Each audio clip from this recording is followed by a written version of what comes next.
Sathya Sai Speaks, Volume 14, Chapter 57. Live up to Sai ideals. Man has in him, as the prime cause of both life and activity, an entity designated as the Atma, Divine Self.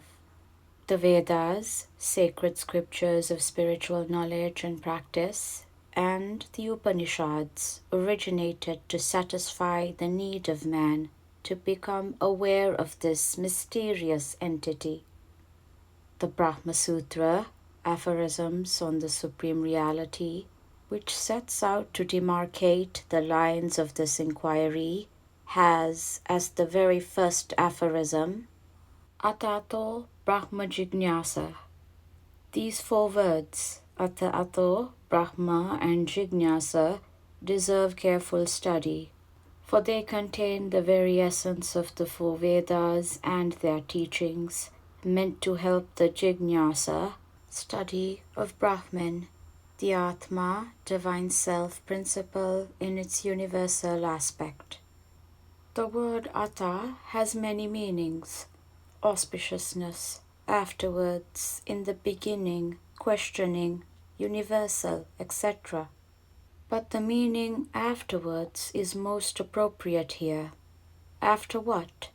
After acquiring the requisite qualifications is the answer. They are 1. Discrimination between the temporary and the permanent. 2. Detachment, awareness that the objective world is of no lasting worth. 3. Self-control of both the outer senses and the inner urges. 4. Longing for liberation from delusion and the desires that delusion breeds. There are 4 more requirements. These are 5. Listening to good and virtuous matters. 6.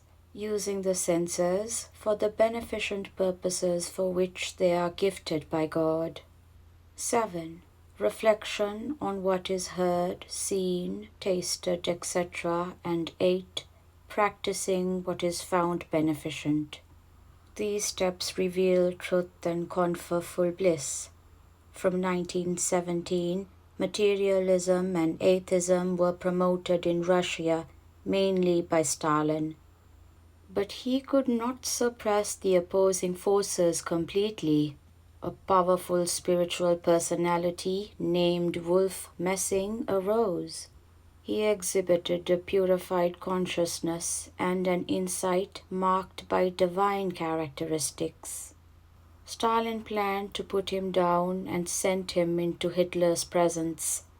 Messing prayed, "Lord, I seek only to spread your glory on earth. Hence, I am not frightened at the tactics of these evil men." An incident revealed for the first time. On his way to Hitler, he encountered Einstein at Vienna. He also encountered Freud, a scientist engaged in research on the human mind. Freud was surprised at Messing and his powers. He realized that his own research was shallow and turned his attention to the search for the higher level of consciousness in man. Stalin was caught between Freud and Messing, but he dare not give up the image he had once built up. He continued the easier path of establishing the materialistic and atheistic state and implanting irreligion in the hearts of youth. The age of this body reaches 55 tomorrow. I have not until today revealed this incident anywhere to anyone. It was 1937. This body was then 11 years of age. I was then moving the whole day with groups of boys who gathered around me. I was then at Kamalapur in Kudappa district. I was one day near the station at Kamalapur with the boys. On seeing me, one person ran up to me, took me in his arms and kissed me, with tears pouring down his cheek and uttering the words, "I am so happy, I am so happy. He was also madly dancing with joy, repeating, I love you. My companions who were watching all this wondered, who is this white man? He looks like a lunatic. Evidently, he is planning to kidnap him. As we moved off, he was standing riveted, not moving from the spot, wistfully watching me until I disappeared from view. It was messing. Aura can be discerned around human body. Messing came to India in order to identify and realize the Atma principle. He undertook a variety of spiritual exercises with this end in view. As a result, he acquired divine vision. He met Gandhi and many holy persons engaged in ascetic practices on the Himalayas and returned to his country gratified that he had won what he was yearning for. Only those who know and seek what has to be sought can gain the goal. Only those who know the Brahman principle can recognize it. Messing had the Atma, divine self, ever in his mind, and so he was able to announce that he had attained the awareness. He proclaimed that Stalin's state would soon collapse, and just as he had prophesied, Khrushchev transformed it soon after. Kirill, the photographer, also helped in the transformation. He conducted many experiments in his laboratory on the Black Sea coast of South Russia. Kirill demonstrated that a multicolored aura can be discerned around the human body and can be photographed. Science had not known of its existence. It reached beyond the known limits of physics. It was caught by his camera around humans, plants, insects, and stones.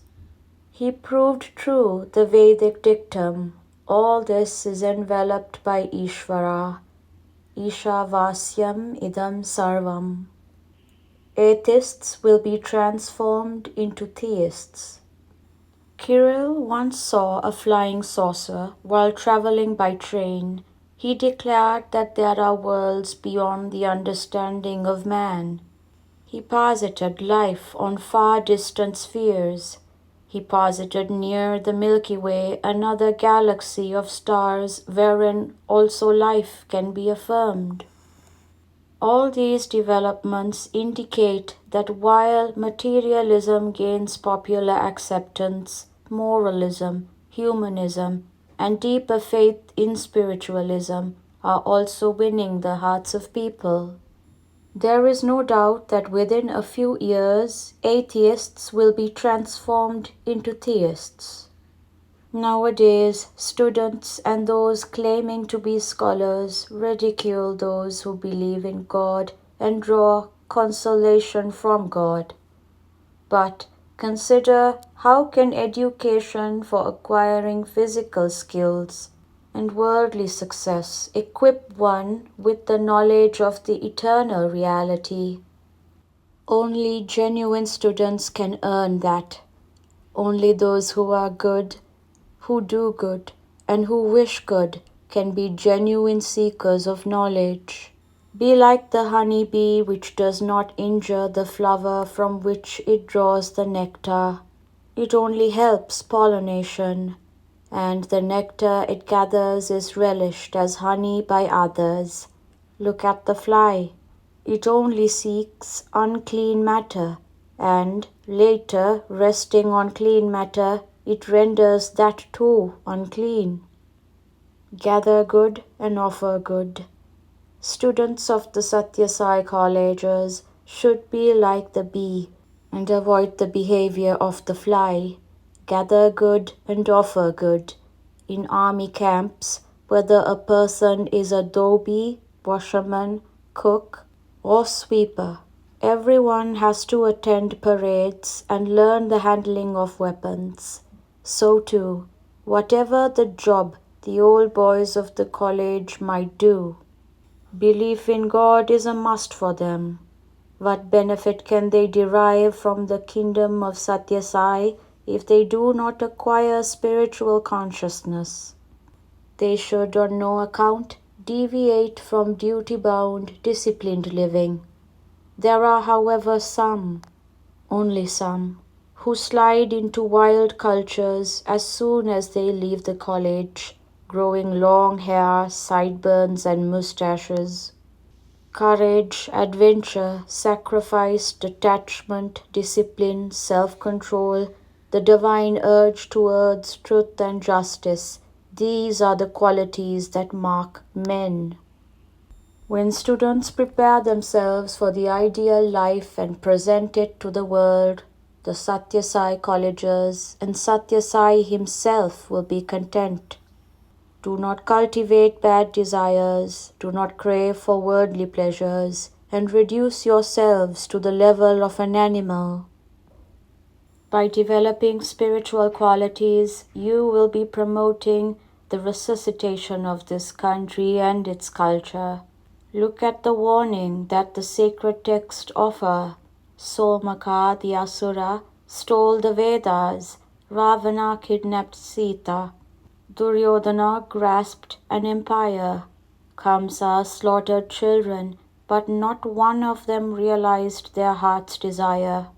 Their names are execrated by history. Sentence of death awaits everyone, which cuts off their pride and pomp. Some young persons feel that the work they have on hand gives them great pleasure, but they do not pay heed to its future consequence. When you seek beneficial results, you have to involve yourselves in beneficent activity. Every conscious act of yours produces results in unseen fields. Hence, you have to be ever alert. Cultivate the habit of holy study. Develop humility and reverence. Adore and serve your parents, and be examples and ideals for others. I bless that this goal may be realized by you. Purna Chandra Auditorium, November 22nd, 1980. In this iron age, when darkness is enveloping the mind of man, any little lamp that can light the steps is most welcome. That is why I advise you to resort to Satkarma, Sadachara, and Satpravartana, good deeds, good conduct, and good attitudes and outlook, so that you may be established in the constant presence of the Lord. You must also strive to hear, Shravana, elevating words, to ruminate, Manana, on these promptings of the Spirit, and then, when the validity is recognized, to meditate, Nidhyasana, on it, in profound reverence.